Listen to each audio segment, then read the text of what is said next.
এমন একটা দলিল দিয়ে দিলাম, কোরআনের আয়াত বানায় দিলাম, কিয়ামত পর্যন্ত আপনার যত উম্মত আইব আর যাইব সবাই দলিল দেখবে। আল্লাহ কোরআনের একটা আয়াত বানায় দিয়েছেন, জোরে জোরে কন্যা সুবহানাল্লাহ। আল্লাহ নিজে বলেন, তাহিয়াতুহুম ইয়াওমা ইয়ালকাউনাহু সালাম।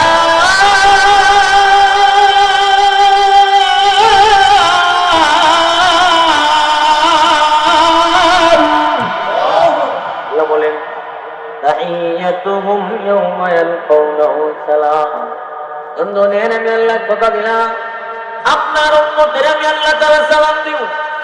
এইবার আসেন, আল্লাহ তাআলা জান্নাতে নবীর সালাম দিবেন, জান্নাতের সমস্ত উম্মতের আল্লাহর বান্দা বান্দির আল্লাহ সালাম দিবেন। সালামটা যে আল্লাহ কেমনে দিব, ওই সালামের কথাটাও আল্লাহ কোরআনে উল্লেখ করছে, সালামুন কাওলাম মির রাব্বির রহিম।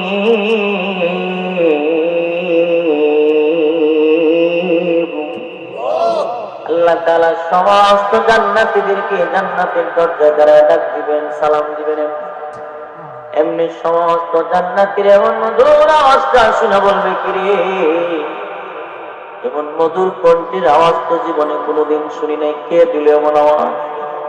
আল্লাহ তাআলা সেদিন সমস্ত জান্নাতীদেরকে ডাকবেন আর বলবেন, মাথা ঘুরাইস না, আমি স্বয়ং আল্লাহ তোদেরকে সালাম দিলাম। আল্লাহু আকবার জোরে বলে।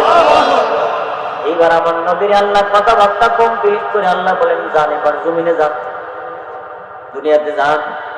আল্লাহ তাআলা আমার নবীরে 50 ওয়াক্ত নামাজ দিয়েছেন। উম্মতের জন্য 50 ওয়াক্ত নামাজ লইয়া নবী যখন রওনা করছেন, মাস পথে মুসা নবীর সাথে দেখা হয়ে গেল। মুসা আলাইহিস সালাম ডেকে বলল, কি ব্যাপার, বন্ধুর সাথে দেখা করতে গেলেন, প্রেমের আলাপ করছেন, কিন্তু উম্মতের জন্য আপনার বন্ধু আপনারে কি দিছে? আল্লাহর নবী বলেন, মুসা, আমার রব আমার বন্ধু আমার উম্মতে 50 ওয়াক্ত নামাজ দিয়েছেন, জোরে জোরে কন্যা সুবহানাল্লাহ। মুসা নবী কো, আর নিচে যায় না, ঝামেলা কিন্তু ওইটা কি দেখো, আর নিচে যাও, যেতে না আবার ঘুরে যায় গেলে এখন নামাজ দিয়ে কমাইলেন না, কমাইতাম মানে হইতে পারতো না। আমি জানি এটা কি বেজাল্লা জিনিস, কারণ আমি তো উম্মত চালাইছি, আমি জানি এটা কি বেজাল্লা জিনিস, এটা পারতো না। আসলে কি পারতাম? আসক্ত নামাজ পড়িয়ার পরে একটু দিলে ভালো আছে কি? আল্লাহ নবী লম্বা সময় নিছেন। আমার নবী লম্বা সময় নেওয়ার মানে হইল, মুফাসসিরিন ইকরামগণ বলেন, আমার নবী বুঝায় দিলেন, কাউকে যদি কোনো কথা দাও বা ওয়াদা দাও, প্রয়োজনে একদিনের জায়গায় 2 দিন সময় নিবা, ওয়াদা যেন তোমাদের নষ্ট না হয়ে যায়। সুবহানাল্লাহ। জবান যেন নষ্ট না হয়ে যায়। আমরা ওয়াদার জবানে ঠিক আছে, কথা কোন আছে? চাচা দেন 2000 টাকা আওলাদ দেন, কোন সময় দিবা? বলে শনিবারে দিব। 2 বছর পার হয়ে গেল, এই শনিবার তো বেড়ায় না। দোকান থেকে দোকান বাকি নিচে দেন, বেতন ভাই দিয়ে নেব। বেতন পাওয়ার পরে পাশের দোকান থেকে নগদ টাকা দিয়ে মাল কিন না খাই, বেটার দোকানের সামনে জানা রাস্তার দেখা হইলে বকিরি আমার টাকাটা দিলে না, ভালো লেগেছে না, এই বেটা দোকান বাকি দিয়ে বলে বেটা ভালো লেগেছে, আর না দিয়ে ভালো দিচ্ছে। কথা কম, একবার একটা আমের বড়া খায় হলায় করেছে, পিছন দিক দিয়ে আয় আর একটা লইয়া সুস্যা সুস্যা খাইতে জায়গায় লেগেছে, কেমন খাড়া সে খাইছে, একটু রস রস না, যে বেড়া আগে খাইছে এই বেড়া বুঝি খাড়া আছে, আর তুমি ভয় লইয়া তুমি বুঝি বেলা দোকান বাকি দিল বেড়া ভাগল, আর তুমি বেড়া দোকান বাকি দেও না, তুমি বুঝি আল্লাহর উনি। আরে কথা কন, এমন লোক আছে না নাই? আমার আপনার নবী আমার আপনারা জানা দিলেন, জবান যেন নষ্ট না হয়ে যায়। আমার আপনার নবী যে সময় নিয়েছেন, এই সময়ের ভিতরে আমার নবীর ধারণা হলো জিবরাইল আমার কাছে আসবেন, আর আমি জিবরাইল থেকে জেনে জেনে তাদের জবাব দেব। আশ্চর্যের বিষয় হলো, আমার নবী যে সময় নিয়েছে, এই সময়ের ভিতরে জিবরাইল তো আমার নবীর কাছে আসলো না। অন্যদিকে বেঈমানেরা আমার নবীর সামনে হাজির হয়ে গেল, জবাব দেন। আপনি না বলছেন, আপনি জবাব দিলেন, সময় শেষ। সময় চাইলেন, সময় দিলাম, এবার জবাব দেন। আমার নবী এবার তাদের সামনে বিনয়ের সুরে বলতে লাগলেন, আরে আমার গোষ্ঠীর লোকেরা শুন, আমি রাসূল এখন কেমনে জবাব দিব, কারণ আমার কাছে এখনো পর্যন্ত জিবরাইল আসলো না। আর জিবরাইল যদি না আসেন আমি রাসূল তো নিজের থেকে বানায় কোনো কিছু বলতে পারি না। মুহাম্মদ হারগিজ না গুফতা, আনা গুফতা,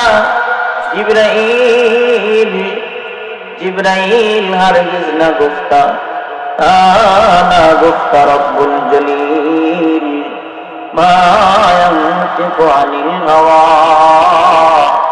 ইন হুয়া ইল্লা ওয়াহয়ুন ইউহা। আমার নবীর কাছে ওই বাটনকে, আমার কথা কেমন বুঝতেছেন? জগৎ নবীর কাছে ওই বাটনকে। আমার নবী ততক্ষণ পর্যন্ত কোনো কিছু বলে না যতক্ষণ পর্যন্ত জিবরাইল আমার নবীর না জানা। আর জিবরাইল ততক্ষণ পর্যন্ত কোনো কিছু বলে না যতক্ষণ আল্লাহ জিবরাইলকে না জানা। এইভাবে যখন জিবরাইল আসতো না, নবীও জবাব দিল না, বললো আমি এখন পারবো না। যেই মাত্র বলছেন আমি এখন বলতে পারবো না, এমনিতেই বদনাম শুরু হয়ে গেল মক্কার অলিতে গলিতে। সাহাবীদের সামনে গিয়া কটাক্ষ করে কথা বলেন, কেমন নবীর উম্মতে, তোমার নবী তো জবাব দিতে পারলো না। প্রত্যেকটা সাহাবী চোখের পানিগুলো ছেড়ে ছেড়ে বলতে লাগলো, মালিক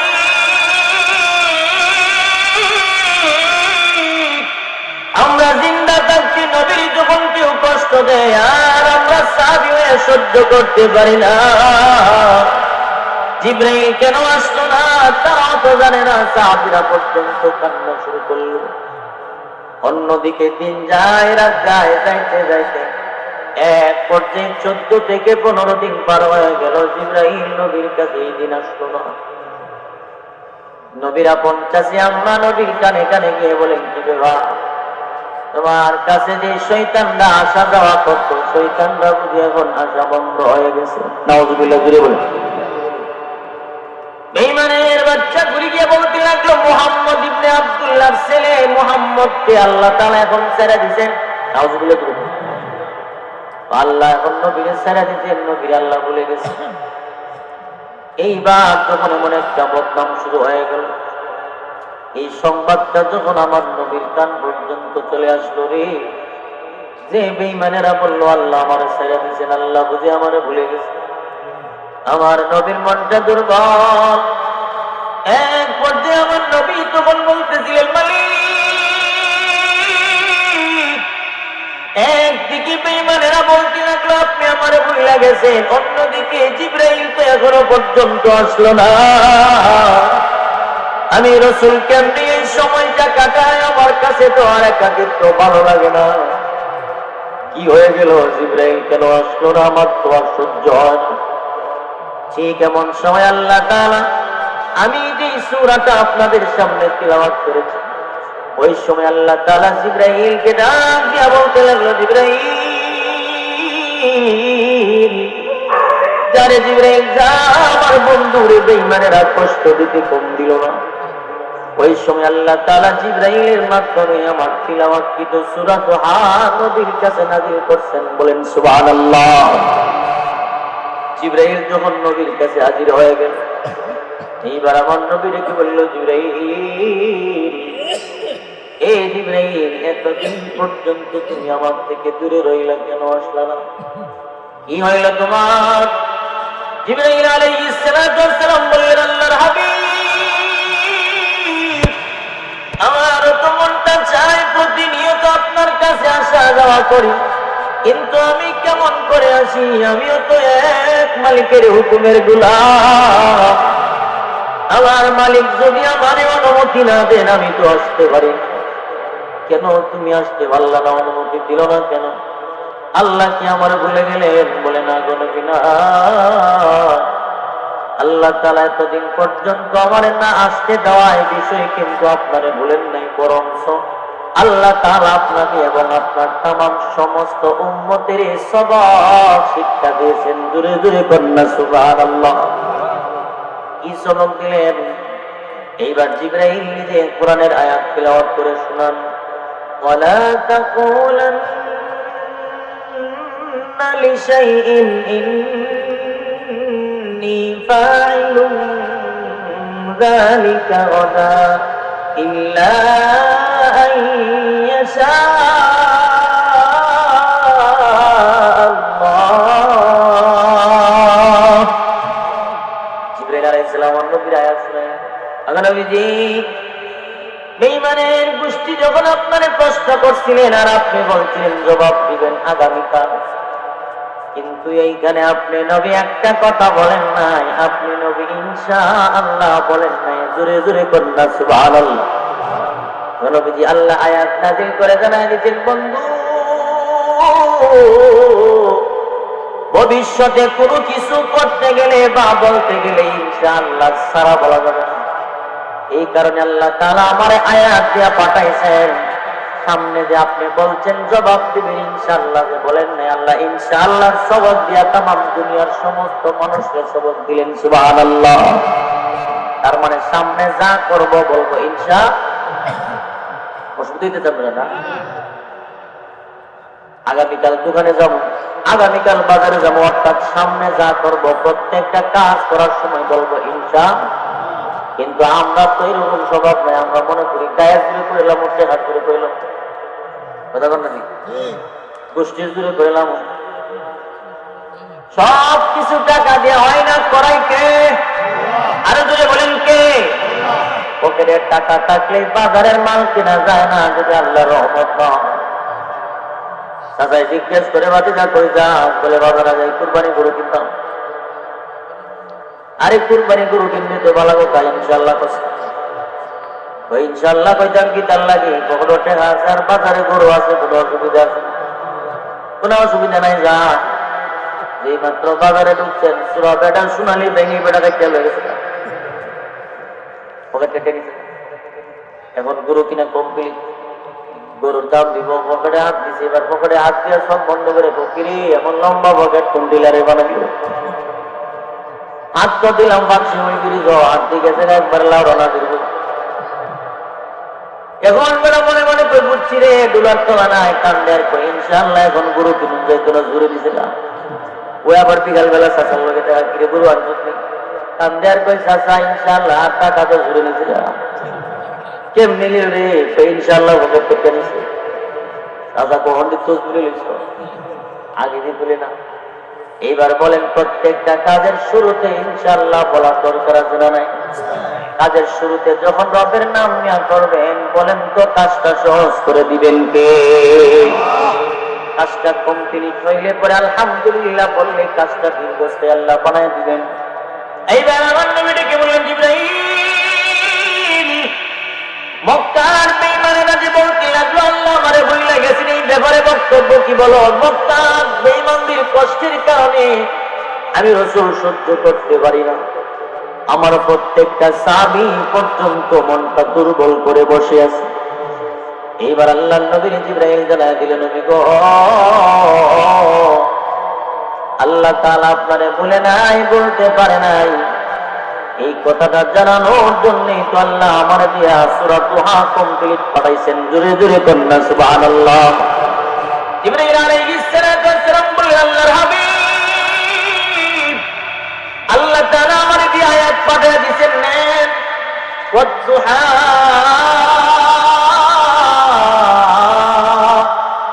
দিনের কসম। মুফাসসিরিনে কেরামগণ বলেন ফজরের নামাজের পর থেকে নিয়ে জোহরের নামাজের আগে আগে একটা সময় আছে, যে সময়টার নাম হলো চাষের সময়। ওই সময়ের কসম। 2 নম্বর আল্লাহ বলেন ওয়াল্লাইলি ইযা সাজা, নিজম রাতের কসম, নীরব রাতের কসম আল্লাহ করছেন। দিন এবং রাতের কসম, 2টা কসম করে আল্লাহ তাআলা পরের আয়াতে বলেন মা ওয়াদ্দাআকা রাব্বুকা ওয়া মা ক্বালা। আল্লাহ বলেন বন্ধু আপনার রব আপনারা ছাড়ে নাই, মানে আমি আল্লাহ আপনার এখনো বলি নাই। সুবহানাল্লাহ জুড়ে বলেন। 2 নম্বরে বলছিলাম সূরাটি নাযিল হওয়ার কারণ, কোন কারণে আল্লাহ নাযিল করছেন। এই সূরাটি আল্লাহ তাআলা নাযিল করছেন। নাযিল করে আমার নবীরে আল্লাহ তাআলা সান্ত্বনার বাণী শুনাইছেন। নবীরে কিছু জিনিস আল্লাহ স্মরণ করাইছেন। কাফের বেঈমানদের দাঁত ভাঙার জবাব দিয়েছেন। জোরে জোরে করেন না সুবহানাল্লাহ। বারামাত আল্লাহ তাআলা বলেন মা ওয়াদাআকা রাব্বুকা ওয়া মা ক্বালা। আল্লাহ আমার নবীর স্মরণ করে দিয়ে বললেন হাবিব আমি রব আপনারে ভুলি নাই। আল্লাহ বুঝাইতেছেন আমি আল্লাহ কেমনে ভুলে যাই। এই দুনিয়ার জমিনে যত নবী রাসূল আমি আল্লাহ পাঠাইলাম প্রত্যেক নবীরা যার যার অবস্থান থেকে আমি আল্লাহরে মহব্বত আর ভালোবাসার জন্য সর্বোচ্চ চেষ্টা সাধনা করছি। কিন্তু এরপরে হযরতে মূসা পয়গম্বর তোর পারের বেশি আসতে বলল না। এমন নবী আছেন আমি আল্লাহরে পাওয়ার জন্য ইব্রাহিম খলিলুল্লাহ নিজের সন্তানের গলায় ছুরি চালাইছেন মিনা বাজারে। আমার আল্লাহ তাআলা আমার নবী বুঝাই দিয়েছেন বন্ধু এত মহব্বত আর ভালোবাসার পরেও ইব্রাহিম খলিল আমি আল্লাহর কাছে আসতে বলল না। এত মহব্বত আর ভালোবাসার পরেও মূসা নবী আমি আল্লাহর কাছে আসার সুযোগ দিলাম না। কিন্তু আমি আল্লাহ আপনার এমন মহব্বত আর ভালোবাসা দিলাম আপনার জন্য স্বয়ং আমি আল্লাহ নিজে পাগল হয়ে গেলাম। আরো যদি কন্যা সুবহানাল্লাহ। আল্লাহ আমার নবীরে ভালোবাসতে কম বাসছেন না বেশি বাসছেন? আরো যদি বলেন কম না বেশি?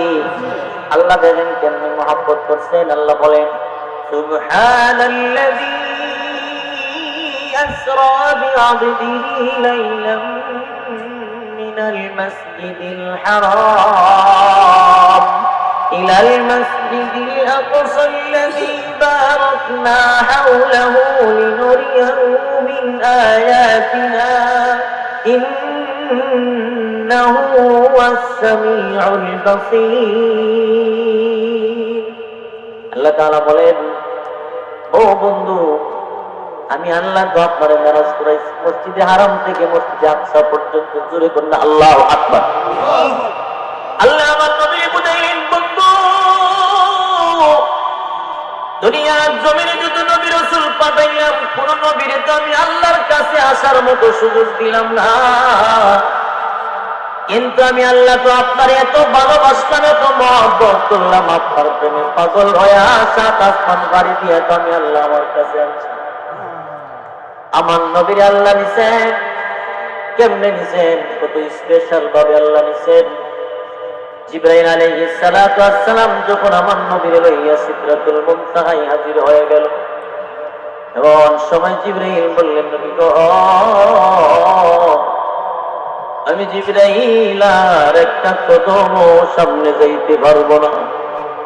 কেন রে জিবরাইল? বলে আমার জন্য আর অনুমতি নাই, পারমিশন নাই। আল্লাহর নবীরে জিবরাইল এই জায়গায় রেখে আমার নবী রেখে যখন চলে আসছেন আমার নবী একা একা দাঁড়ায় রয়েছেন। এমনি লক্ষ্য করে দেখেন ডানে বামে সামনে পিছনে পিছনে প্রত্যেকটা জায়গায় জায়গায় আল্লাহ আমার নবীর নামের ডিজাইন করে রাখছে। আর জোরে কন্যা সুবহানাল্লাহ।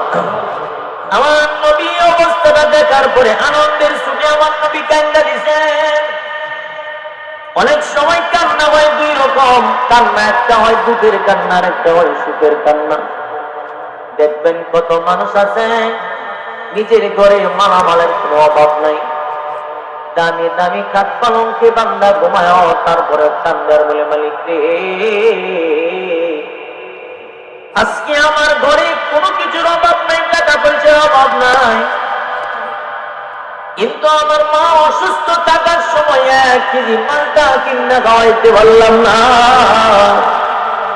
আমার ঘরে আজকে কত রং বেরঙের খাবার ফ্রিজে রাখলাম কিন্তু আমার আব্বার ওষুধ রাখার সময় ফ্রিজ ছিল না। আমার কত মানুষ টাকার বান্ডিল হাতে লইয়া কান্দার বলে টাকা রে ধরা তো দিলি কিন্তু আব্বা আম্মা বাইসা থাকতে আর ধরা দিলি না। কান্দার পর আমার সব আছে রে, আমার জনম দুঃখিনী মা বাবা আমার ঘরে নাই। আমার নবী সিদরাতুল মুনতাহায় দাঁড়ায় কান্দার বলে মালিক মানুষ যদি একটু ভালো অবস্থানে যায় তখন তার পরিবারের কাছে তার খবরটা দেন যে আমি অনেক ভালো আছি, আমি অনেক সুন্দর সুখে শান্তিতে আছি। কিন্তু আপনি যে আমার এত ভালোবাসেন আর এত মহব্বত করেন, ওগো মালিক, আমার এই সুসংবাদটা আমি কার কাছে জানাই? আমার যে আব্বা আম্মা এই জগতে কেউ নাই, বর্তমানে আমার আপন চাচা পর্যন্ত আমারে পাগল করে পাথর দিয়া ঢিল মারে গো। অন্য মানুষ বলে যেমন তেমন, আমার চাচা পর্যন্ত পাগল বলে পাথর দিয়া ঢিল মারে। আল্লাহ তাআলা এবার আমার নবীর জানায় দিলেন, বন্ধু কাঁদেন না, রওনা হয়ে যান, আপনার জন্য আমি আল্লাহ নিজেই যথেষ্ট। আপনার মনে অসুবিধা হইতেছে মনে না? সুবহানাল্লাহ, আলহামদুলিল্লাহ করে কই না, আমি কই দেন লাগবো? আপনি কইলে কি আমার লাভ হবে না? আমরা লাভ বলে দূরে করতে পারলে তোমাদের লিখব, পরে হয়তো আমার পেয়ে যাবেন গেছে চুলারা সারা দিন গুন্ডা সবচেয়ে জাগত, কারণ উয়া ধরলে আমরা ঘুমোতে হবে, এটা বরকতের জিনিস তো, কথা ঠিক না? এটা আসলে বরকতের জিনিস। মুসলমান নামাজে গেলে, মসজিদে গেলে মানুষ ঘুমাই যায়, ঘুমায়। এই জগতে কোনো সময় মন চিনি যে গানও গিয়ে মানুষ ঘুমাই, এক জীবনে ঘুমছে না, মাথার বাইরে ঘুমাইতে না, ঘুমাইব কারণ শয়তান এক ঘুমাইলে দিতে না গেলে গুণা করতে সব ভালো করে আরো কর। কিন্তু মসজিদে গেছে বরকতের জিনিস তো, আরামের জায়গা থেকে মোটামুটি ঘুমায়, কথা কথা কি ঘুমায় বল। এই জন্য বাইরে আমার আল্লাহ তাআলা নবী নিছেন, আর নবী যাইতেছে, দেখেন সামনে এত সুন্দর জায়গা, এই জায়গাটা আমি কেমনে ভাববো? নবীর ভাই বুঝছে, নবী যে একটু মনে মনে ভাবলেন যে জুতার একটু খুলে যাবে। আল্লাহ বলেন, বন্ধু জুতা খোলার দরকার নাই। আল্লাহু আকবার জোরে বলেন। আবার আল্লাহ তাআলা বলেন, হাবিব আপনার জুতা খোলার প্রয়োজন নাই, জুতা খুলতে হবে না, টেনশন করেন না, আপনি রওনা হয়ে যান। আপনার পায়ে জুতা মুবারকের ধুলা মুবারক দিয়া সেই জায়গা আমি রত্ন বানায় দিব। আল্লাহ নবীর কাছে, আল্লাহ নবীর আল্লাহর কাছে নিলেন। এইবার আসেন, আল্লাহ কইছেন, বন্ধু কি রয়েছে? এই ভাই আমরা একটা কথা বলতে করি, আল্লাহর রাস্তে চুপ করে একটু বল, মনোযোগ দিয়ে 5-7 মিনিট টাইম ভালো লাগে গুনে নেন না, 5 ঘন্টা 6 ঘন্টা গাড়ি দৌড়ায় আপনারা বন্ধ লাগে, আরে না যে করেন আমার টামসা, এটা তো এটার পরিবেশ। যুবক বেকার আছেন, আমরা মনে করি না গাড়ি যাচ্ছে এক বড় হয়েছে, আগে আমরা বেশি বুঝি, আপনার থেকে সবার বেশি বুঝি। আর যেহেতু এই দেশে জন্ম হয়েছে, এমন কোনো জিনিসটা আমরা বুঝি না, সবটা আমরা জানি। সুতরাং যেখানে যে পরিবেশ, পরিবেশ মতো কাজ করে। এই ভাই আপনি এনে আশা করতে চান, স্কুল গিয়ে পারবেন, আশা করতেন? আপনি স্কুলে পড়েন, স্কুল গিয়ে পারবেন কিন্তু সারা সময় আশা করতেন? আপনি স্কুলে যে পড়েন, স্কুলে সারার বাপ হলে উলামায়ে কেরাম, কথা ঠিক না বেঠিক জুড়ে বলেন? আপনার সারার বাপ উলামায়ে কেরাম, আর এনে বই করেন ভাই যাবেন।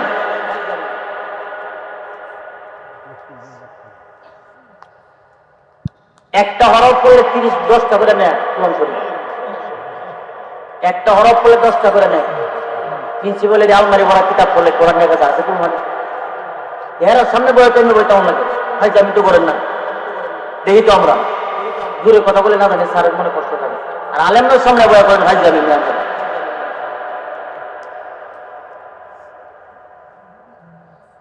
জাতীয় কমল করতো না, কার কমল করতো? এখানে বলছে যতক্ষণ বয়ে থাকবেন কোনো কিছু না বললেও গুণা মুক্ত অবস্থা বারাম দ্বারা গুণ হইতো, কতক্ষণ নাকি যতক্ষণ বসে থাকবেন আপনার তারা গুণ হইতো না। আর এখান থেকে বাইরে যাবেন, যা গুণা না করলেও গুণা আপনার সামনে দাঁড়িয়ে দেবেন। এই জায়গায় বয়েও তো ভাই জানিকে শৈতান দ্বারা এবার দূর ফলাই দিন না। এবার মনে রেখো না, আমি বাবা জায়গা দেখছি, আপনি কন্যা বলে তুই যাই, আমি বাবা জায়গা দেখছি। কিছু মানুষ তো আছে শৈতান সাথ ওঠা, কিন্তু শৈতান যাতে বসে হ্যাঁ শৈতান না, আপনি বিরুলি হলে তোর মারি রুসিল ঘর রুসি ভাই না ইয়া লাগবে না, লাগবে না পানি না। যাই হোক, আল্লাহ তাআলা কি বলে কি মনোযোগ দিয়ে শুনেন নাকি? আমার বাপ বাবার কিচ্ছা করতেছি না, পুরো হাতে কথা হইতে শুনে যান। নবীর কাছে আল্লাহ গেছেন, নবীর আল্লাহ জিজ্ঞেস করছেন কি লয়েছেন তো? নবী কয় আত্তাহিয়াতু লিল্লাহি ওয়াস সালাওয়াতু ওয়াত তাইয়্যিবাত। আল্লাহ বলেন আবার আসসালামু আলাইকা আইয়ুহান নবী ওয়া রাহমাতুল্লাহি ওয়া বারাকাতুহু। কিন্তু আমার নবীর মন খারাপ, মন পরিপূর্ণ সুখী না। আমার আল্লাহ তাআলা আমার নবীর ডাক দিয়ে হাবিব, পরিবার পরিজন আত্মীয় স্বজন সবার কথা বললাম, এরপরেও দেখা যায় আপনার মনটা খুশি হইল না। কারণ আল্লাহ নবী ডেকে বললেন, মালিক রে, আপনি আমার পরিবার পরিজন আত্মীয় স্বজন সবার কথা বললেন, কিন্তু একবার তো আমার গুনাহগার উম্মতের কথা বললেন না। আল্লাহ বলেন, আপনারা সালাম দিলাম, এরপরে ওকে আপনি সন্তুষ্ট না বলে কেমন হইতাম? আপনি আমারে সালাম দিছেন, আমার গুনাহগার উম্মতরে তো আর সালাম দিছেন না। আল্লাহ, আপনার উম্মতের উপরে আমি রবের পক্ষ থেকে সালাম নবী গো মানি না। কেন মানেন না? বলে আমারে সালাম দিছেন সরাসরি, আর আমার উম্মতকে দিবেন দূরের থেকে, কেমনে মানি? কি করতাম? বলে সরাসরি দেওয়া লাগে। এবার আল্লাহ তাআলা ডেকে বললেন, হাবিব, সাত আসমান পাড়ি দিয়ে আপনার প্রেমে পাগল হয়ে আমি রব আমার কাছে আইনা মেহমান বানাইলাম।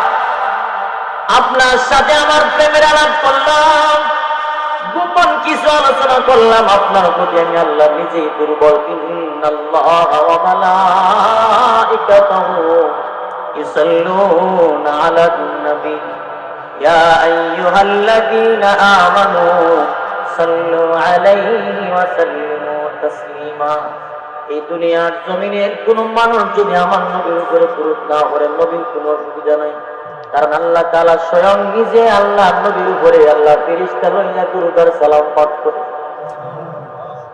এবার আল্লাহ বলে, হাবিব, আপনার প্রেমে পাগল হয়ে আমার কাছে আমি আল্লাহ নিলাম, আর আপনি বলছেন আপনার উম্মতের সরাসরি সালাম দিতাম। এই দরখাস্ত যদি আমি আল্লাহ মঞ্জুর না করিব, আপনার দরখাস্ত মঞ্জুর না করলে তো মেহমানের ইজ্জত থাকবে না, আমি আল্লাহরও ভালো লাগবে না। ওগো বন্ধু, আমি আল্লাহ কথা দিলাম, আপনার উম্মতের আমি রব জান্নাতের ভিতরে সরাসরি সালাম দিয়ে দিব।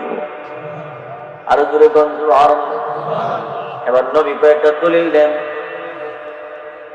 আল্লাহ দলিল দেন, জি আল্লাহ দলিল দেন।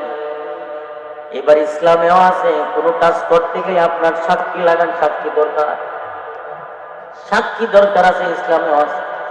দলিল দরকার আছে নি? কথা কোন আসেনি? বাপে গেট দিতে গেছে, পুতকে বন্ধক দিছে, জায়গার দাম বেড়েছে, পুতকে বন্ধক দিছে। এমনও মানুষ আছে রে, একটা জায়গা 3 বার কিনছে, এরপর এর নামে দলিল।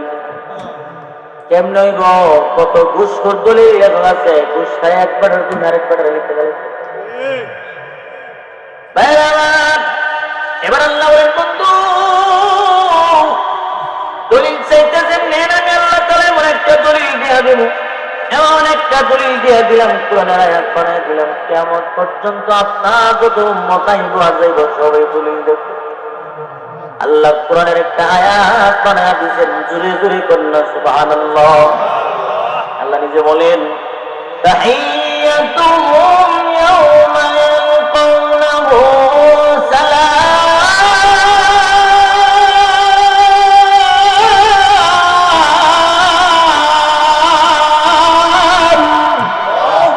আল্লাহ বলেন, তাহিয়াতুহুম ইয়াওমা ইয়ালকাউনাহু সালাম।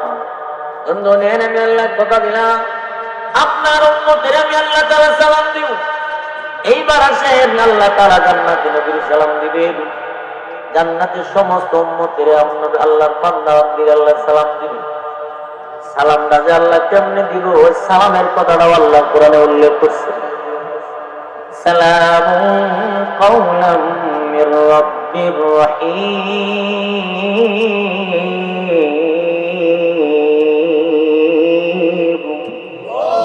আল্লাহ তাআলা সমস্ত জান্নাতীদেরকে জান্নাতের দরজায় দাঁড়ায় ডাক দিবেন, সালাম দিবেন। এমনি সমস্ত জান্নাতীরা এমন মধুর আওয়াজটা শুনে বলবে, কিরে, এমন মধুর কণ্ঠের আওয়াজ তো জীবনে কোনোদিন শুনি নাই, কে দিল এমন আওয়াজ? আল্লাহ তাআলা সেদিন সমস্ত জান্নাতীদেরকে ডাকবেন আর বলবেন, মাথা ঘুরাইস না, আমি স্বয়ং আল্লাহ তোদেরকে সালাম দিলাম। আল্লাহু আকবার জোরে বলেন। এইবার আমার নবীর আল্লাহ কথাবার্তা কমপ্লিট করে আল্লাহ বলেন, যান এবার জমিনে যান, দুনিয়াতে যান। আল্লাহ তাআলা আমার নবীরে 50 ওয়াক্ত নামাজ দিয়েছেন। উম্মতের জন্য 50 ওয়াক্ত নামাজ লইয়া নবী যখন রওনা করছেন, মাঝপথে মুসা নবীর সাথে দেখা হয়ে গেল।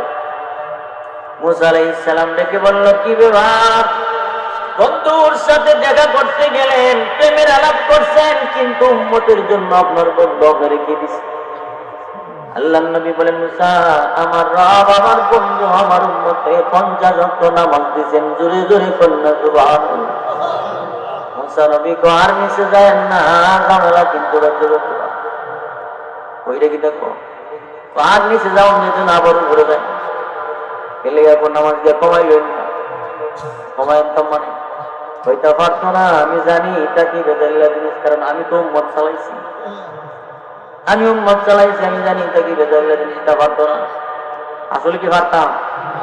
আসল তো নামাজ পড়ি আর তুই একটু দিলে বলা আছে কি, হ্যাঁ তুই একটু দিলে বলা আছে।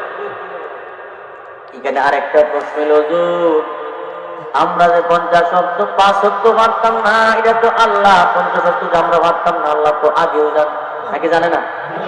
এলে আল্লাহ যদি আগে হয়ে জানেন, তাহলে নবী দিলেন কেন? মুসা নবী আবার উল্টা ঘটনা লাগলো কেন? কথা তো প্রশ্ন ঠিক আছে। আল্লাহ যদি জানে আমরা পারবো না, কিন্তু আল্লাহ দিলেন কেন? মুসা নবী কেন পাঠাইতে হয়েছে? এইবার আসেন মুফাসসিরিনে কেরামগণ বলেন, আল্লাহ বলেন, আমি আল্লাহ যা জানি তোমরা তা জানো না।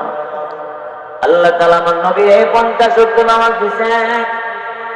আল্লাহ তাআলা বুঝাই দিলেন, দুনিয়ার মানুষ, আমার বন্ধুরে আমি জানি 50 ওয়াক্ত নামাজ উম্মত পারবে না, এরপর কেন বাড়ায়া দিলাম? কারণ আমার বন্ধু আমার কাছে আসছেন, আমি রব্বে কারীম আমার বন্ধুরে এত সুন্দর করে বানাইলাম, আমার বন্ধুরে এত সুন্দর করে নিখুঁত ভাবে আমি আল্লাহ বানাইছি, একবার থেকে আমার নিজের মন বসছে না, এই কারণে 50 ওয়াক্ত দিয়ে দিলাম। যান আবার মুসা নবী পর্যন্ত গিয়ে আবার ফিরায়, আমি চাই আমার বন্ধু আমার কাছে আরো কয়েকবার আসা যাওয়া করুক। সুবহানাল্লাহ। এই কারণে আল্লাহ বাড়াইয়া দিছেন। আমার নবী আল্লাহর কাছে আরো 9 বার গেছেন, প্রতিবারে 5 ওয়াক্ত করে কমাইছেন। 45 বাতিল বাকি আছে কত? আরো জোরে বলেন কত? এইবার আমার নবী আসছেন, আল্লাহ বলছেন, বন্ধু 50 ওয়াক্ত নামাজ দিলাম, 5 ওয়াক্ত নামাজ দিয়ে যান, তবে একটা সুখবর রইয়া যাক, আপনার কোন উম্মত যদি 5 ওয়াক্ত নামাজ পড়ে 50 ওয়াক্তের সওয়াব দিয়ে দেন। কারণ আমি আল্লাহ দেই না, আমি আল্লাহ নেই না, আমি আল্লাহ দিলে আর ফেরত দেই না। আমি আল্লাহ 50 দিলাম, কিন্তু 5 নিছেন, বাকি 5 এর ভিতরে আমি আল্লাহ বাকি 45 এর সওয়াব ঢুকায়া দিয়ে রাখছি। জোরে জোরে করেন না সুবহানাল্লাহ। এই জন্য বলেন তো, নামাজ পড়ার দরকার আছে না নাই? জোরে বলেন আছে না নাই? এই যুবক ভাই একটু মনোযোগ দিয়ে কথাগুলি শুনেন। দুনিয়ার সব বুঝেন, দুনিয়ার সব বুঝেন, কিন্তু আসল কিছু বুঝেন না। সব আপনি বুঝেন, কিন্তু আসল বুঝেন না। এই যুবক ভাই, এই দুনিয়া কামাই করতে করতে, দুনিয়া করতে করতে আমার আপনার জীবনের হায়াতের জিন্দেগি শেষ। যুবক ভাই যারা আছেন, বর্তমান সমাজের যুবক অধিকাংশ যুবক নেশার সাথে জড়িত, মাদকের সাথে জড়িত, জিনার সাথে, ব্যভিচারের সাথে জড়িত। এই কথা ঠিক না বেঠিক? জুড়ে বলেন। বাবার টাকা আছে, মোবাইল কিনছেন, পাশের রুমে সারা রাত মোবাইল কিনবেন, সকালবেলা ঘুম ভাঙবে কই? 10টা 11টার আগে ঘুমই ভাঙবে না। মাও ডাক দেয় না, তো আমার ভুট্টা সারা রাত অজাগ থাকছে। মা তো আমার ভুট্টা সারা রাত অজাগ থাকছে, ডাক দিও না। মা আমি উনের এর যে সময় জানলাম জানলাম ওদের ভালো লাগতো, না তুই জানলাম এত এর আগে তো ফিরে গেলাম। এই বেডিয়ে আমার মোবাইল কিনে দিছি, বাবা আমার মোবাইল কিনে দিছি, এই বেটারে আনো আমার সামনে, আনো ভাড়া দিয়ে, এর বউ ভাড়া দেয়, জানলাম এর বউ ভাড়া দেয়, আমি জানলাম যায়। আর হ্যাঁ তো জীবনে একদিন আমার হজরের সময় রাখি, হ্যাঁ তুমি আমার হজরের সময় নামাজ, আমিও যাই, তুই মেয়ের দিকে মেয়ে দেবো, আমার মারে আনো। এই ভিডিও জীবনে কোনদিন আমার সাথে নামাজ হলে কোনো তর্ক লাগবে না, তর্ক করতে না বলে নামাজ পড়লে না কেড়ে, পর্দা থাকে না কেড়ে, এই বিড়িতে আর আমার বাবা লেগে লেগে গেছে ডিসেলেন না গেল কেউ ভাই বলতো বাস্তব না বাস্তব তাহলে আমি যদি আজকে জাহান্নামে যাওয়ার লাগে তাহলে এই বিড়িতে আমার বিড়ির বউ ভরা যাবে জাহান্নামে। যুবক ভাই যারা আছেন শরীরে রক্ত গরম তো এই যে রক্ত গরম এই যে ফাঁকর মারতেছেন 2 মিনিট দিয়ে খারচ্ছে খালি খালি গায়ে কথা বলেন 2 মিনিট খারণ যায় না গিয়ে খালি গায়ে বাহাদুরি করে নেই আল্লাহ করার দিলাম খুলি খালি ইনসান দুর্বল করে বানাইছি কিন্তু আমি বানাইছি ঠিক কিন্তু দুর্বল বানাইছি এখানে এত ভাই জানি করতেছে আমিও করি আপনি দুনিয়ার মধ্যে সব বাহাদুরি করতেছে কারণ গায়ে শক্তি আছে শরীর রক্ত গরম এবার আসেন কি পরিমাণ আপনি শক্তিশালী এবার বুঝবেন একটা আমার আপনার জন্মের পরে মা ডাকতাম পারি না বাপ ডাকতাম পারি না কথা বললাম ফাঁসি হাঁটতে হাঁটতে সময় লাগছে প্রায় 2-2.5 বছর একটা হাঁসের বাচ্চা দুনিয়াতে আসার পরে পরে মার সাথে নদীর মধ্যে থাকতো তাহলে এদিক থেকে আপনি শক্তিশালী না দুর্বল কথা বল না রাতের বেলা মা ঘুমায় থাকে মা বই ভাই না জানে আমার হাতটা না হয় বললে 5 দিন করে মরে যাবে একটা গাভীর বাচ্চা জন্মের পরে এর মায়ের দুধ কোন জায়গায় তার সন্ধান করে দেওয়ার লাগে না এর নিজে নিজে দাঁড়ায় হাইতে পারে তাহলে এদিক দিয়ে তো আপনি একটা গাভীর থেকেও দুর্বল গাভীর বাচ্চা থেকে আপনি দুর্বল তাহলে আপনার দামটা কোন ব্যাগ দিয়া এই কারণে আল্লাহ বলছেন এই গাভীরে আমি আল্লাহ মানুষ বানাইছি না কিন্তু করে মানুষ বানাইছি তোর উপরে কোরআন নাযিল হইছে তুই কোরআনওয়ালা তুই ইমানওয়ালা কি আমার ডাক আল্লাহ আমরা অনেক দামি করে বানাইছি কত যুবক ভাই আছেন এখনো পর্যন্ত জীবনে কোনোদিন জুম্মার নামাজ ছাড়া আর একটা নামাজ পড়েছেন কি বলেন জীবনে কোনোদিন জুম্মার নামাজ ছাড়া আর কোনোদিন অন্য কোনো নামাজ পড়েছেন এটাই বুঝি আপনার জীবন এটাই বুঝি সার্থকতা কত মানুষ আছে অহংকার করে আমার ঘরে টাইলস লাগাইছে হ্যাঁ টাইলস তো মানুষের বাথরুম লাগাইলে কি কর টাইলস তো মানুষের বাথরুম লাগাইতেছে এই কারণে কি হয়েছে তোমার বিল্ডিং তুলেছে যে বেড়া 5 তলা বাড়ি 11.5 কিনা রাস্তার থেকে 11.5 কিনা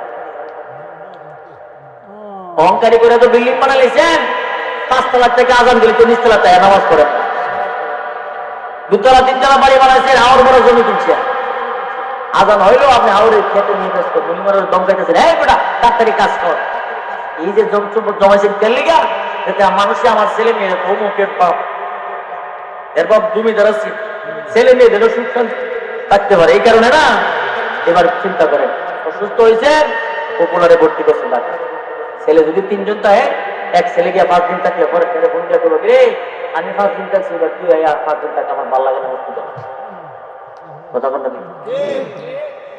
দ্বিতীয় ছেলে গেলেও আবার এলো তো আমি 5 দিন থাকছি এবার তুমি আয় থাকো আমার ভালো লাগে না ওই আচ্ছা আপনি বুদ্ধি আপনার কাছে থাকে না বিবিরি যদি কম বলে যাও না হসপিটালে বিড়ি দেবো খাইলা বাড়ি ঢেকে কেন দিতাম গরু বাছুর আছে তার মানে গরু বাছুরের দাম আছে আপনার কামের দাম নাই কাল লাগে করতেছেন ছেলে মেয়ে সুখ শান্তি লাগে জীবনে কোনদিন ভালো একটা ডিম উঠাচ্ছেন মা বাপ করে না অনেক মা বাপ আছে ভালো করে শীতের দিনে একটা ভাবে চিন্তা করে আমি 7টা না বলে আমার পুকুরে দিলে ওই ছেলেকে আমার ভাড়া দিল না হসপিটালে এই জন্য সময় থাকতে সময়ের মূল্য কদর করে কাজে লাগে আমার মতো মুরগি আপনার বাচ্চা খাওয়ালে কোনো কামাই করে যদি আমরা নিজে নিজে পরিবর্তন না হয় কথা ঠিক না ওয়াজের দ্বারা তো আমরা পরিবর্তনে চলে আসবো বস তো আপনার দিকে ফিট করতে ওয়াজ শুনলি গেলে এইবার আসেন নামাজ নিয়ে আসছেন নবী আল্লাহ বলেন মা ওয়াদাআকা রাব্বুকা ওয়া মা আমি আল্লাহ আপনারে বলি না আমি আল্লাহ আপনারে ছাড়ি নাই আপনারে কত মহব্বত করছি এবার নবী যখন চলে আসবেন জমিনে আল্লাহর একটা দরখাস্ত বাকি আছে কি দরখাস্ত আমি যে আপনার সাথে দেখা করলাম মেরাজ করলাম আমার উম্মত যারে সুযোগ পাইতো না ও মিয়া নেতার পিছনে দৌড়ান নেতা যদি মন্ত্রীর লগে দেখা করে আমার জনগণের খবর নেন কথা কন আমার নবীকে বললেন আমি যে আপনার সাথে মেরাজ করলাম দেখা করলাম আমার উম্মত যারে সুযোগ পাবে না আল্লাহ তাআলা বলেন বন্ধু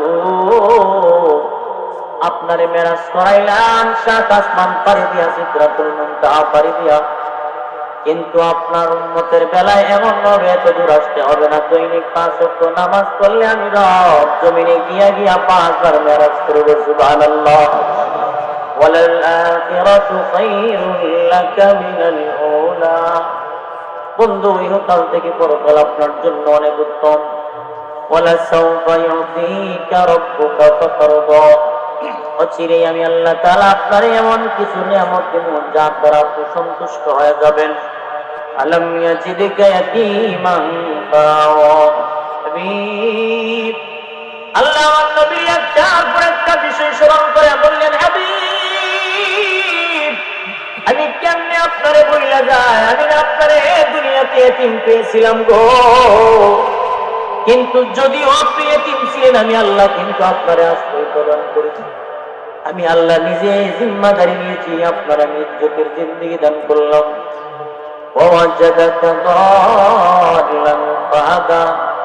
দুনিয়ার কোন কলেজ, স্কুল, মাদ্রাসায়, ভার্সিটিতে আপনারা পড়াই নাই, আপনার শিক্ষক স্বয়ং আমি আল্লাহ হয়ে গেলাম। সুবহানাল্লাহ বলেন। আমার নবী আল্লাহ কোন স্কুল, কলেজ, কোন জায়গায় মাদ্রাসায় পড়ান নাই, কিন্তু এরপরে আল্লাহ নবী বলেন, উতিতু ইলমান মিনাল আউয়ালিন ওয়াল আখিরিন। আল্লাহ তাআলা আমার এমন কিছু ইলম দিয়েছেন যে ইলমের মাপ হলো দুনিয়ার শুরু এবং শেষ। জুড়ে জুড়ে করুন সুবহানাল্লাহ। তামাম দুনিয়ার সমস্ত মানুষের শিক্ষক বানায় আল্লাহ আমার নবীকে পাঠাইছেন। ওয়া ওয়াজাদাকা আইলান ফাআগনা। বন্ধু, দুনিয়ার অন্য মানুষের মতো আপনার ধন সম্পদ ছিল না, কিন্তু আপনার দিলের ভিতর থেকে আমি আল্লাহ তাআলা জিনিসটা উঠাইয়া দিছি। ভাইরা আমার কথাগুলো মনোযোগ দিয়ে শুনেন। আর মাত্র 2 আয়াতের 2টা কথা একটু ভালো করে শুনে যান। আল্লাহ তাআলা এরপরে বলেন, আলম ইয়াজিদকা ইয়াতীমান ফাআওয়া ওয়া ওয়াজাদাকা দাল্লান ফাহাদা ওয়া ওয়াজাদাকা আইলান ফাআগনা। এরপর আল্লাহ বলেন, ফাআম্মাল ইয়াতীমা ফালা তাকা। আমার আল্লাহ তাআলা এবার আমার নবীর সবক দিয়ে, বন্ধু, আপনি এতিমদের বেলায় সদয় হন, এতিমদের বেলায় বিনয় হয়ে যান। আল্লাহর নবীও বলতেন, যার বাবা নাই সে বুঝে রে এই বাবা হারানোর কি যন্ত্রণা। আরে আমি নবী দুনিয়াতে আইসা আমার আব্বারে পাইলাম না, আমার বাবা না তো আমি নিজে বুঝলাম না। এই কারণে আল্লাহর নবী বলেন, কোন মানুষ যদি একটা এতিমের গার্জিয়ান হয়ে যায়, কোন মানুষ যদি এতিমের দায়িত্ব নিয়ে, রাসূল বলেন, আঙ্গুল মুবারক দেখা বলছেন, 2টা আঙ্গুল যেমন কাছাকাছি, এতিমের অভিভাবক আমি নবীর সাথে জান্নাতে এমন কাছে থাকবে। আরো জোরে কন্যা সুবহানাল্লাহ। কিন্তু আমাদের দেশে তো এতিমরাও অবহেলিত। বর্তমান সমাজে এই যুবক ভাই একটু মনোযোগ দিয়ে শুনেন। মাঝে মধ্যে আমার এরকম রাস্তাঘাটে হাইটা চিৎকার দিয়ে বলতে মনে চাই, যুবক তুই পরিবর্তন হও, কারণ তোর মতো যুবক যদি পরিবর্তন হয়ে যায়, মহল্লার ভিতরে মহল্লার সব মানুষ পরিবর্তন হয়ে যাবে। আরে কথা ঠিক যাবে, ঠিক ছিল বলে। এই যে এখন যৌবন কাল, আপনার যৌবন আছেন, আপনার বাবার টাকা আছেন, এই কারণে আপনি শীতের দিন চলে যাচ্ছেন, শীতের দিনে কয়েকটা জামা জ্যাকেট আপনি কিনলেন, শীতের দিনে কয়েকটা শীতের জুতা কিনলেন, টেস করলেন যেন আপনার শরীরে শীত না। কয়েক ধরনের মাফলার চাদর ব্যবহার করলেন, কিন্তু একবারে তো খবর নিলেন না আপনার পাশের বাড়িতে একটা এতিম বাচ্চা আছে, 1 জোড়া জুতা পর্যন্ত হয় না।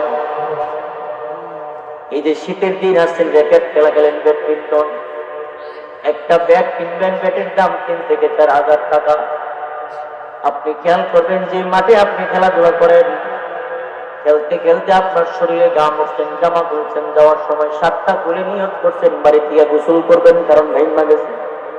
যেই মাঠে আপনি খেলতেছেন, দেখবেন এই মাঠে অনেক দর্শক। এই দর্শকের ফাঁকি ফাঁকি ছোট ছোট কিছু এতিম বাচ্চা আছেন, তার শরীরে একটা শীতের জ্যাকেট না। মানুষের ফাঁকি ভাবে বইয়া বই আপনার খেলা দেখেন, এই 5,000 টাকা দিয়া ব্যাট কিনলেন, এতিমের শরীরে তো একটা শীতের জামা নাই। প্রতি বছরে বছরে আপনার ঘরে কত খাবার, রঙ বেরঙের খাবার খান, কিন্তু একটা এতিম বাচ্চা 1 বছরে 1 কেজি গরুর গোশত কিনে খাইতে পারে না। কত লোক অজে যায় রে, উমরাতে যায়, প্রত্যেক বছর উমরাতে গিয়া সেলফি ছবি ছাড়ে, আর আমি 5 বার উমরা করছি। ওই নাফরমান, তোর উমরা আল্লাহ সৌদি আরব রাখবো, বাংলাদেশ রাখবো না। তুই বুঝি সৌদি আরবে উমরা যাবি, আর তোর পাশের বাড়িতে 3 বাচ্চা না খাইয়া ঘুমাইবো, তোর সাবাদাত করা জীবন না। আরে কথা ঠিক না ঠিক করে বলে, তোর জীবন একবার হজ করা বড়, একবার হজ করা বড়। বারবার যাবে লাগে তোর কেনা কইছে, আগে এতিমের হক আদায় করো। কত মানুষ আছে এই শীতের দিনের যুবক ভাই, 10-20 জন যুবক মিলে প্রয়োজনে একটা সংগঠন করেন, সব 20 জন লোক একত্রিত হয়ে নিয়ত করেন, একটা গরিব মহিলারে আমি 1 মাসের বাজার দেব। শীতের দিন আসলে একটা মহিলারে বইবি দেবো, মহিলার একটা শীতের কম্বল দেব। গরমের দিন আসলে করে নিজের একটা গরিব করে একটা এতিম বাচ্চার করে একটা চাদরের ভ্যান লাগাই দেন। মদিনার থেকে মদিনার নবী খুশি হয়ে যাবে।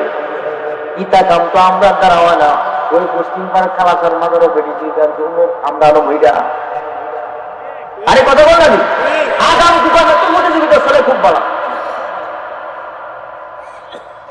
একটা গ্রামের খেলা হলে গ্রামের মান বাঁচাইতে গিয়ে লাখ লাখ টাকা দেয় প্লেয়ার ভাড়া করে। তাহলে আপনাদেরই কেন না, পুরো বাংলাদেশে তো এরকম। আমাদের স্বভাবটাই বলে গেছে, গ্রামের মান যেন থাকে, ইউনিয়নের মান যেন থাকে। এই কারণে সব মানুষ মিললে লাখ লাখ টাকা দিয়ে খেলার প্লেয়ার খেলা খেলতেছেন, গ্রামের মান রাখতেছেন। এই গ্রামের মান রাখার লাগে একটু দেখা দিলেন, একটা মানুষের মান রাখে। ওই শীতের দিনে একটা 3 বাচ্চা তুমি তো হয় দিতে ভালো। ঘরের মধ্যে গ্যাসের চুলা নাই, গরম মা 3 বাচ্চারে গরম করে খাওয়াইতে পারে। দুপুরবেলা থেকে রাঁধছি, রাতের বেলায় দেখাই ঘুমাইছি। এটা বুঝি আপনার দায়িত্ব না? টাকা পয়সা আপনি করবেন।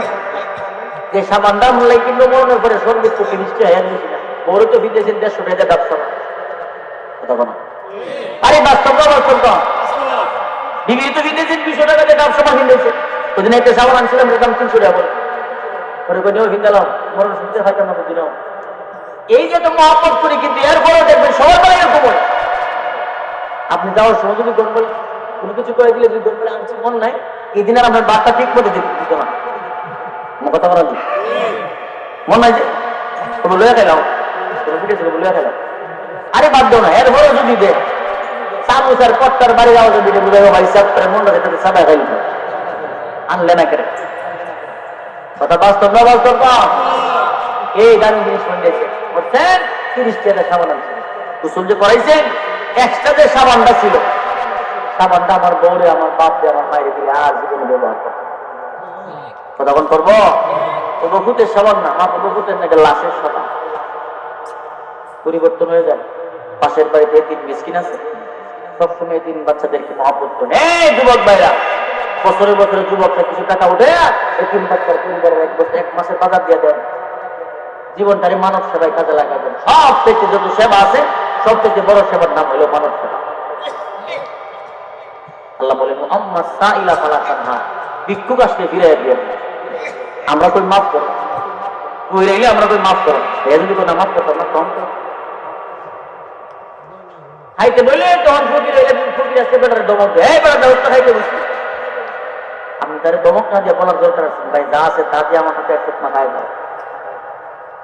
এই জন্য ফকির আসলে আমরা ঘুরে দিব না। রাসূল বলেন, যদি না দিতে পারো সুন্দর করে বুঝাই দিও, আম্মা বিনিআমাতি রাব্বিকা ফাহাদ্দিস।